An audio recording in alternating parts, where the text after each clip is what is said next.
Salam, hər vaxtınız xeyir. Bugün sizinlə DİM-in 20 variant sınaq imtahanı kitabından sınaq imtahanı 17-yə baxacağıq.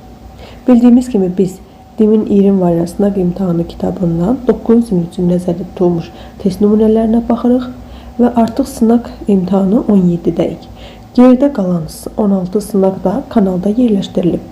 İstəsəniz videolara baxıb məlumat ala bilərsiniz. Eyni zamanda kanala abunə olun, videoları da bəyənsəz dəstək olmuş olarsınız. İndi isə suallara baxaq. 1.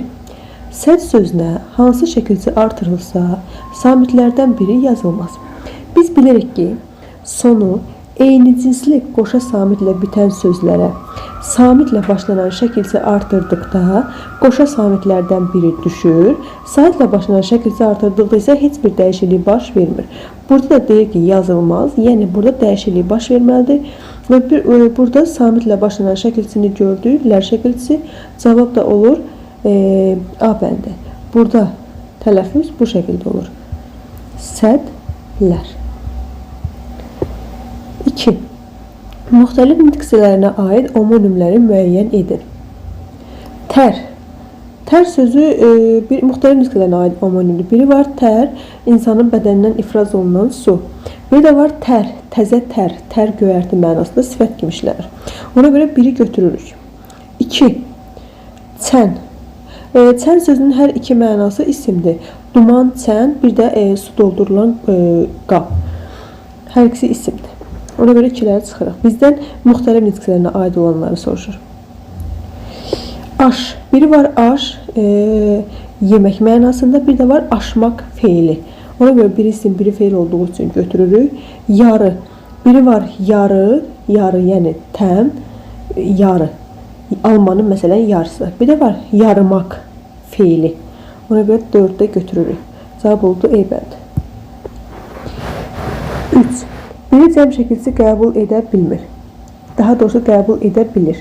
Bilməliyik ki, 90% peşə ixtisas bildirən sözlərdən lüq şəkilçisindən düzələn, yəni peşə ixtisas bildirən sözlərə cəm şəkilçisi artırmaq olmur. Eyni zamanda demişdik ki, toplu isimlərdən əhali və cəmaata cəm şəkilçisi artırmaq olmur. Bu variantlar da çıxsa, cavab qalır D bəndi sürülər. 4. Çoxaltma dərəcəsində olan sifətin işləndiyi nümunəni müəyyən edin. Nihat tünd sayı çox xoşlayır. Burada tünd sözü nə defisindən yazılmıb, nə də tünd sözündən sonra sifət gəlmir. Biz bilirik ki, biz dərəcəni sifətdə öyrənirik və yəni dərəcə sifətə aid bir xüsusiyyətdir. Ona görə də dərəcə bildirən sözün qarşısında sifət gəlməlidir. İsim gəlsə, bu artıq dərəcə bildirmir. Çünki ismin dərəcəsi olmaz. B. O lap yaxşı danışırdı. Burada yaxşı sözü zərfdir. Çünki hərəkətə aiddir. Ona görə bunu da çıxdıq. Buz, buz sözü isimdir. İsmin dərəcəsi olmaz. Əli və Nino filmi olduqca maraqlı idi. Cavab olur D bəndi. Şirin-şirin danışırdı. Burada ümumiyyətlə sifət yoxdur. 5. Təzə alınan evin qapısı indi düzəldildi. Cümləsinin sintaktik təhlillə bağlı səhvi müəyyən edin. Təzə sözü təyindir. Xeyr, təzə sözü burada alınan hərəkətə aiddir. Təyin ola bilməz. Ona görə cavab olur A bəndi. 6. Cümlədəki feilin morfoloji təhlillə bağlı yanlış fikri müəyyən edin. İndi bu kitabı məktəbə çatdır. Təsriflənən feildir. Bəli. Məlum növdədir. Doğrudur. Düzəltmədir. Bəli. Çatmaqdan çatdırmaq. Əmr şəklindədir. Bəli. Dır şəxs şəkilçisi. Xeyr. Dır burada şəxs şəkilçisi deyil. Dır burada leksik şəkilçidir. Feildən feil düzəldib. Çatdırmaq. Və belə cavab olur E bəndi. 7. Mürəkkəb cümlələri müəyyən edin. Bu şəkildə xoşuma gəlmişdi. Ancaq anam onu heç kimə göstərməmişdi. Xoşuma gəlmişdi nə?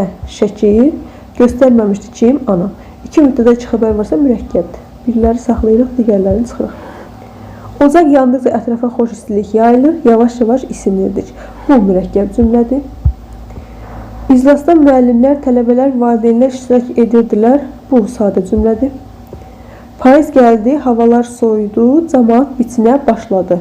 Bu mürəkkəb cümlədir. Gələn payızdır, soyuyan havadır, biçinə başlayan cəmaatdır. Mürəkkəb cümlə olduğu üçün biz bunu da götürürük. Cavab olur B bəndi. Müdir işçilərlə mülayim rəftar edir, onları həmişə səbirlə dinləyirdi, bütün işi icra edən müdürdür. 8. Cümlənin sintaktik təhlil sxemini müəyyən edin. Vətənimizin torpaqlarımızı hər zaman qorumağa hazır olan mübariz Polad kimi oğulları var. Var. Kim var? Vətənimizin torpaqlarımızı hər zaman qorumağa hazır olan mübariz Polad kimi oğulları. Vətənimizin oğulları. Buradan bura üçüncü növ təyinli söz birləşməsidir. Tərkibin içərisinə daxil olan sözlər də birlikdə götürülür. Cavab olur A bəndi. Cümlə böyük olduqda orada təhlil sxemi daha çox olmalıdır deyə bir qayda yoxdur. Bəzən çox uzun cümlədə sadəcə mübtəda və xəbərdən ibarət ola bilir, eyni bu cümlə kimi. 9. Hansı cümlədə modal söz güman şübhə məzmunundadır? Bəlkə fikirlərimin bir hissəsini demədim, elə budur. Cavab olur A bəndi. 10. Söz birləşməsini müəyyən edin. Biz bilirik ki, olmaq, eləmək sözləri mürəkkəb feildir, yəni söz birləşməsi deyil, sözün quruluşca növündə mürəkkəb olandır. Daha sonra səndən başqa, burada başqa qoşmadır, köməkli nitqləri söz birləşməsini yaratmaz. Əməllər üçün burada da qoşmadır. Cavab olur D bəndi, şəhərə getmək. Mətn suallarına keçək. Mətnlə bağlı suallara baxaq. 11-ci sual. Cümlə mətnin hansı abzasının sonuna artırılsa, abzaslar arasında əlaqə pozulmazdır. Sonda isə bütün bu təşəbbüs görün nə ilə nəticələndi. Burada biz bunu bu abzasın sonuna artıra bilərik. Burada deyir ki, Vaşinqtonda böyük ata istəyir ki, Seminollar öz məktəbləri, müəllimləri olsun və Seminolların uşaqları ağların uşaqları kimi savadlı olsunlar. Və bunu da bura artıra bilərik ki, sonda isə bu təşəbbüs görün nə ilə nəticələndi. Bunu biz bu hissəyə qeyd edə bilərik. Sonunu artıra bilərik. 12. Mətndə tünd qara hərflərlə verilmiş sözü qarşısında işarə qoyulmuş hansı nümunələr əvəz edə bilər? Burada tünd qara hərflərlə verilmiş söz vaxt sözdür. Vaxt sözünü biz tarix sözündən əvəz edə bilərik. Bir də möhlət sözündən əvəz edə bilərik. Buna görə cavab olur E bəndi. 13. Mətnin yalnız əsas hissəsinə aid olan plan bəndini müəyyən edin. Qonşu qəbillərin aqibəti. Elə bunu əsas hissəyə qeyd edə bilərik ki, bu qəbillərin aqibəti nə oldu? Hər qəbilənin öz adəti, bunu təkcə əsasa aid etməyə bilərik. Ağların gəlişi, bu da olmaz. Qəbul edilməyən təklif, bu nəticə hissəsində var. Uzun müddətli nəticə, belə bunu da əlavə edə bilmərik. 14. Mətndə üzərinə rəqəm yazılmış hansı ifadələr məcazi mənada işlənmişdir? Gəldiyi zaman həqiqidir. Qərara öyrənməməsi haqqındadır, həqiqidir. Qərara gəlmək məcazi olur, məlumat verməkdən məcazidir. İstəmək həqiqidir. Cavab olur 3, 4, C bəndi. 15. Mətnə və çərçivələsinə uyğun fikirləri müəyyən edin. Qəbilələr bir-biri haqqında məlumatlıydılar, bəli. Çünki onların əvvəldən də belə bir hadisə başlarına gəlmişdi. Qubernator ölkə başının tapşırığını icra edirdi. Xeyr, o özü istəyirdi ki, onlar savadlı olsunlar. Qubernatorun özü istəyirdi. Ölkə rəhbərliyi fərqli formalarda adlandırıla bilər. Bəli, onlar onu məsələn Hindular böyük ata adlandırırdılar. Yanlış tapmalıyıq. Qızıldərilər ağlar arasında ilk danışıq aparıldı. Xeyr, bu yanlış fikirdir. Ona görə də bunu yanlışın altına yazıldığı üçün götürürük. Qubernatorun niyyəti xoş idi. Bu da doğru fikirdir. 1, 3, 4, B bəndi. Altından xətt çəkilmiş sözün qarşılığını müəyyən edin. Sivilizasiya sözü mədəniyyət deməkdir. Cavab olur D bəndi. 17. Tünd qara hərflərlə verilmiş cümlədəki fikrin səbəbidir. Lakin qızıldərilər ağlara artıq inanmırdılar. Əvvəllər də razılaşmalar olmuş, lakin nəticəsi yaxşı olmamışdır. Ona görə də onlar ona inanmırdılar. 18. Mətn haqqında yanlış fikirləri müəyyən edin. Əsas hissədə 3-4-cü abzasların yeri dəyişdirilsə arzulu bərpa olunar. Xeyr, orada hər abzas düzgün yerində qeyd olunub. Giriş hissəsində mətndəki məlumatları ümumiləşdirən fikir verilmişdir. Xeyr, verilməmişdir. Bunu da götürürük. Əsas hissə yer adlarının təqdimatı ilə başlayır. Düzdür. 4. Nəticə hissədə fikir yekunlaşdırılır. Düzdür. Nəticənin verildiyi abzasda başqa qəbilələrin adı çəkilir. Bu yanlış fikirdir. Orada başqa qəbilələrin adı çəkilmir. Ona görə cavabı A bəndi. 19. Mətndə qarşısında ərəb rəqəmləri yazılmış sözlər arasında cədvəli tamamlayın. Həqiqi və məcazi mənada. Qarşısında rəqəm yazılmış sözləri tapaq. Biri budur, göstərdiyi qayğı, bu məcazi məna olacaq. Bir də yaşayan hindular, bu isə həqiqi mənadadır. Birinci söz həqiqidir, ikinci söz məcazidir. Birinci sözdə yaşamaq sözüydü. Yaşamaq burada həqiqidirsə məcazi mənada işlə bilər ki, məsələn, bu günləri yaşamaq çox çətin idi. Məsələn, burada artıq məcazi mənada işlənib. Burada nə idi? Göstərdiyi qayğıya. Məsələn, qayğı göstərmək məcazi mənadadır. Həqiqi mənada, məsələn, mən ona kitablarımı göstərdim. Bunu da qeyd edə bilərik. 20. Çərçivədə verilmiş hissə əsasında cədvəli tamamlayan fikirləri yazın. Çərçivədə söhbət buradan gedir. Yalnız bura aid olan fikirləri yazmalıyıq.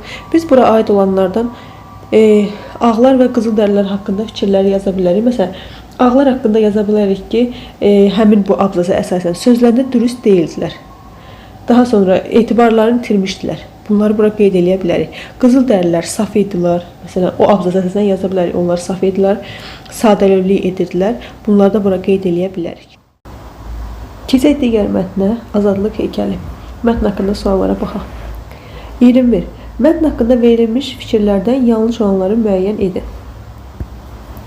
Yanlış olanları müəyyən edin. Heykəlin ideyası 1776-cı ildə yaranmışdır. Xeyr, 1886-cı ildə yaranıb. 1776-cı ildə onların bəyannaməsi var idi.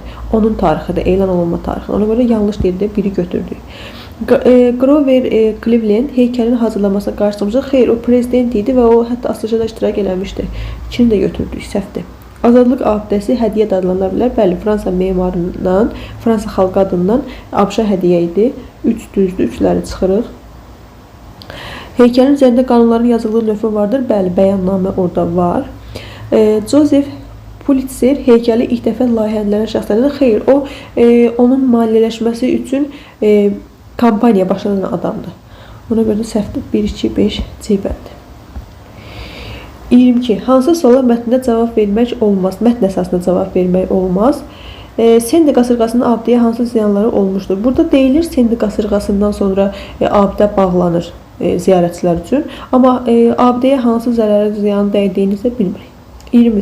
Mətndə birinin səbəbini müəyyən etmək mümkün deyil. Yenə burada qasırğanın yaranma səbəbini biz bilə bilmirik. Yəni qasırğanın adı keçir, qasırğanın abidəyə zərər vurduğu deyilir, amma hansı zərəri vurduğunu və qasırğanın yaranma səbəbini bilə bilmirik. 24. Mətndə sən cədvələ uyğun fikirləri müəyyən edin. Doğrudan doğru, yanlışdan yanlış tapmalıyıq. Baxaq. Mətndə daşınma məsələlərindən danışılır. Bəli. Roma azadlıq ilahəsi müxtəlif xalqlar tərəfindən xatırlanmışdır. Bəli. Mətndə bu haqda fikir var idi. Yanlış fikir. Azadlıq adəsi əvvəlcə Baudelaire adlandırılırdı. Yanlış fikri soruşur. Bu yanlış fikir deyil. Heykəl 1881-də tamamlanmışdır. Xeyr, hələ onun layihəsi 1886-cı ildə verilmişdir. Yanlış fikir olduğu üçün götürürük. 1, 2, 4 D bəndi. 25. Mətndə əsasən cədvəldəki doğru fikirləri müəyyən edin. Mətndə bu haqda məlumat var və yaxud da yoxdur. Heykəl hazırlayan şəxsin kimliyi, məlumat var. İstiqlalın elan edilmə tarixi 1776, o da var. Bunları götürürük. Daha sonra qasırğaya qarşı mübarizə aparan şəxslər bilinmir. Ölkə başçılarından biri, mətndə bu haqda məlumat var. Terror hadisəsi qurbanlarının sayı, burada isə bu haqda məlumat yoxdur. Terror hadisəsindən danışılır, amma qurbanlarının sayı haqqında danışılmır. Tünd qara hərflərlə verilmiş sözü hansı ifadələ əvəz etmək olar? Tünd qara hərflərlə verilmiş söz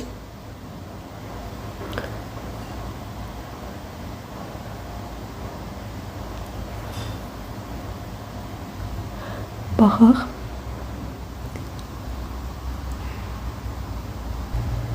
Limit sözü, limit qoyulması. Testə baxaq. Tünd qara hərflərlə verilmiş sözü hansı ifadələrlə əvəz etmək olar? Limit məhdudiyyət demək olar və hədd demək olar. Cavab 2-5 A bəndi. 27. Mətndə üzərində rəqəm yazılmış hansı sözlər bir-birini əvəz edə bilər? Burada üzərində rəqəm yazılmış sözlərə baxaq. Üzərində rəqəm yazılmış ifadələr. Hazırlanmış, daha sonra postament, struktur, qapadılmış, bağlanmaq. Burada bağlamanın qapadılmaq bir-birinə əvəz eləyə bilən var. Elə variant və bəndə 4-5. 28. Qarşısında işarə qoyulmuş hansı sözün izahı verilməyib. Baxaq. Qarşısında işarə qoyulmuş sözləri seçək. Təcəssüm etdirir, bəyannamə, maliyyə,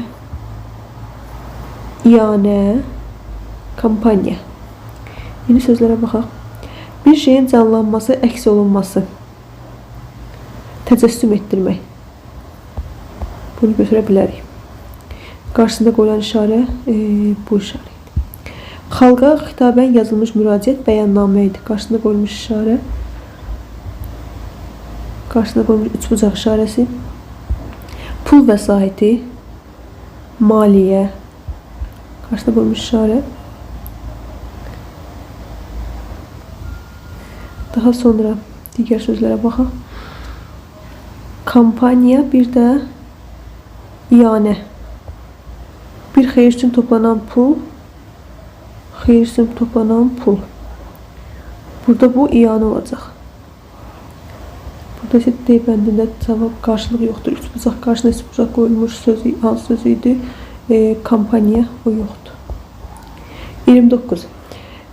Mətndə sən cədvələ tamamlayan fikirləri müəyyən edin. Heykəltaraşdır August Bartholdi. Əsaslandırma o idi ki, o həmin heykəli hazırlamışdı. Yəni Fransa xalq adından heykəlin müəllifidir. Xalq adından böyük iş görmüşdür. Bəli, xalqın adından o həmin heykəli ABŞ-a hədiyyə etmişdi. 30. Çərçivədə verilmiş sözlə bağlı cədvəli tamamlayan fikri yazın. Çərçivədə verilmiş söz postamenti. Bu sözün mənası, həmin sözün mənası abidənin özülü deməkdir də, altlığı yəni. Alt hissəsinə deyilir. Həmin sözün mətnindən kənar cümlədə işlədək. Məsələn, hər hansı bir şairin, tutalım ki, Füzulinin heykəlinin postamenti hazırlandı. Yəni alt hissəsi, özül hissəsi hazırlandı. Bunu da bura yaza bilərik.